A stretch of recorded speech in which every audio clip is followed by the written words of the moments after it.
श्री शिवाय नमस्तुभयम। दोस्तों, जैसा कि आप सभी लोग जानते हैं कि 13 मई 2026 यानी बुधवार को पड़ रही है ज्येष्ठ महीने की कृष्ण पक्ष अपरा एकादशी व्रत। और दोस्तों, यह वह तिथि है जो ज्येष्ठ महीने में पड़ने वाली सबसे बड़ी तिथि है, क्योंकि यह ज्येष्ठ महीने में पड़ने वाली है और इसका बहुत ही बड़ा और विशेष महत्व होता है। पूज्य गुरुजी ने कहा है कि अगर कभी भी मौका लग जाए और ज्येष्ठ महीने की एकादशी तिथि बुधवार को पड़ जाए तो आप लोगों को सात हरा दुर्वा का उपाय तो अवश्य ही करना चाहिए। इन दोनों का संयोग बहुत ही कम आता है। इसी के साथ में गुरुजी ने अपनी शिवपुराण कथा में बताया है कि इस दिन आपको सात दुर्वा का उपाय तो आपको अवश्य ही करना चाहिए, क्योंकि ऐसा दिन पूरे साल में सिर्फ एक ही बार आता है। और दोस्तों, आप सभी लोग जानते हो कि बुधवार का अगर सबसे बड़ा उपाय है तो वह सात हरा दुर्वा वाला उपाय है। तो दोस्तों, इस बुधवार एकादशी तिथि के दिन आप लोगों को इस सात हरा दुर्वा वाला उपाय को जरूर करना है। बहुत सारे लोग होंगे जिन लोगों ने इस उपाय को ना किया हो, मतलब पूरा साल निकल गया, उन्होंने किसी भी दिन इस सात हरा दुर्वा वाला उपाय को ना किया हो। पर दोस्तों, आपके पास एक आखिरी मौका बचा हुआ है जो कि 13 मई के दिन है। तो इस दिन आप लोगों को इस वाले उपाय को जरूर कर लेना।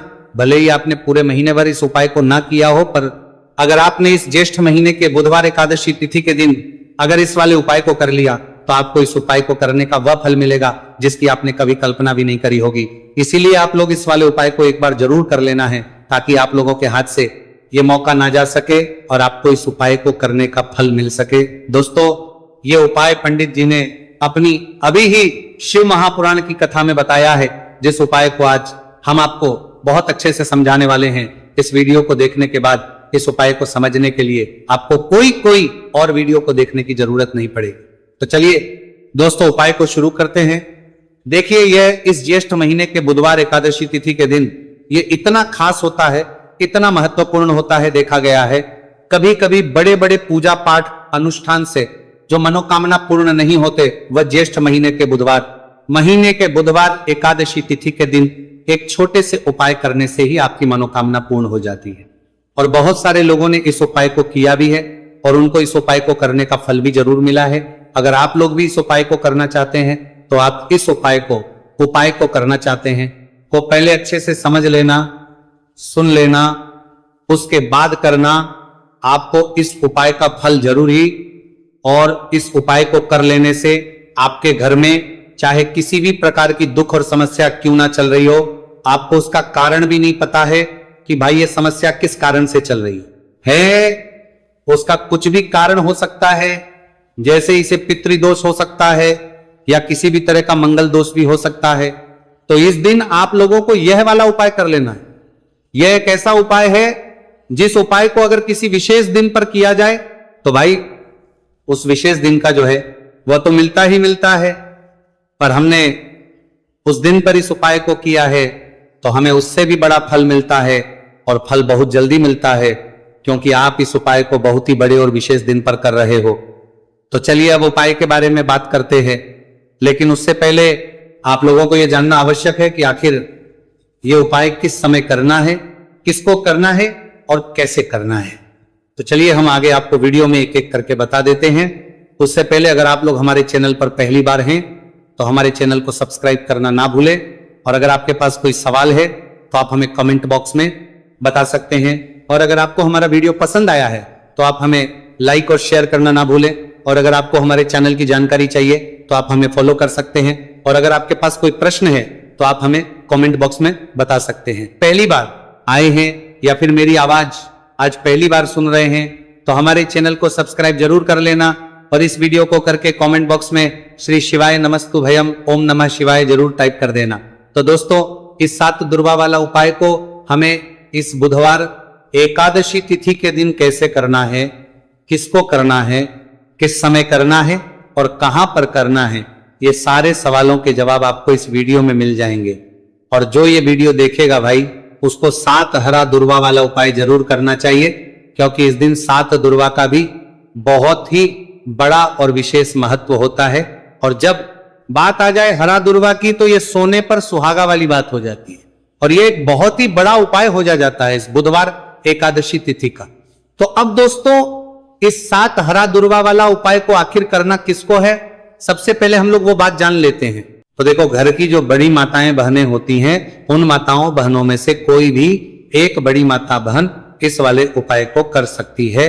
और दोस्तों, अगर आप चाहें तो अपने घर में से सभी सदस्यों भी इस उपाय को करवा सकते हैं। अगर किसी व्यक्ति की इस खुद की कोई मनोकामना है, खुद की कोई दुख और परेशानी है जो कि वो अपने लिए ही करना चाहता है, इस वाले उपाय को तो वो खुद अपने लिए भी कर सकता है। बाकी अगर कोई घर में से ऐसा है जो कि अपने पूरे घर परिवार की सुख और शांति के लिए यह वाला उपाय करना चाहता है, तो भाई वो भी कर दिए सकता है, उसमें भी कोई दिक्कत वाली बात नहीं है। कहने का मतलब यह है कि इस उपाय को हर सदस्य भी कर सकता है और पूरे घर परिवार के सदस्य के लिए घर की बड़ी माताओं बहनों में से कोई एक माता बहन भी कर सकती है। माताएं बहनें अगर घर में उपस्थित ना हो या वह ये वाला उपाय ना कर पा रही हो, तो फिर घर का कोई बड़ा सदस्य भी इस 7 हरा दूर्वा वाला उपाय को कर सकता है, चाहे फिर वह पुरुष ही क्यों ना हो, उसमें कोई भी दिक्कत वाली बात नहीं है। अब दोस्तों, जो अगला प्रश्न निकल कर आता है वह ये आता है इसको लेकर कि आखिर इस उपाय को हमें किस समय करना है, सुबह के समय करना है कि शाम के समय करना है। तो देखो, इस वाले उपाय को आप लोग सुबह के समय भी कर सकते हो और शाम के समय प्रदोष काल में भी कर सकते हो। अब अगर आप पूछो कि भाई सबसे उत्तम समय कौन सा रहेगा इस 7 हरा दूर्वा वाला उपाय को करने का, तो हम आपसे बस यही कहेंगे कि इस उपाय को आप सुबह के समय करेंगे तो ज्यादा बेहतर होगा। बाकी अगर प्रदोष काल के समय भी करेंगे तो भी अच्छा होगा, उसमें कोई भी दिक्कत वाली बात नहीं है। तो अब दोस्तों, जो अगली सबसे बड़ी और महत्वपूर्ण बात आती है वह ये आती है कि सुबह अगर हम उपाय को करेंगे तो हमें कितने बजे से लेकर कितने बजे तक के बीच में करना है, और शाम के समय प्रदोष काल में करेंगे तो हमें कितने बजे से लेकर कितने बजे के बीच में करना है। तो देखो, सुबह जितनी जल्दी हो सके आप उपाय को करने की कोशिश करना। बाकी अगर कारणवश लेट भी हो जाओ, थोड़ी देर भी हो जाए, तो 10 या 11 बजे तक भी आप उपाय कर लेना, पर 12 बजे से ज्यादा देरी ना हो, ठीक है, इस बात का ध्यान रखना। उसके बाद में दोस्तों, अगर शाम के समय प्रदोष काल की बात करें, प्रदोष काल का जो समय है होता है वो शाम के 6 बजे से शुरू हो जाता है। मतलब शाम के 6 बजे से लेकर शाम के 6 बजे से रात के 8 बजे के बीच का जो समय होता है, यह समय प्रदोष काल का समय होता है। तो इस उपाय को 7 या 8 बजे के बीच में भी कर सकते हो। मैं आप कभी भी इस वाले उपाय को कर सकते हो, उसमें कोई भी दिक्कत वाली बात नहीं है। तो ज्येष्ठ का महीना ही है जो आपको धन दौलत पुण्य दोनों ही देने वाला है। ज्येष्ठ के महीने में तुलसी का पूजन करके, श्री हरि विष्णु से जुड़े हुए कुछ उपाय करके आप अपने जीवन की निर्धनता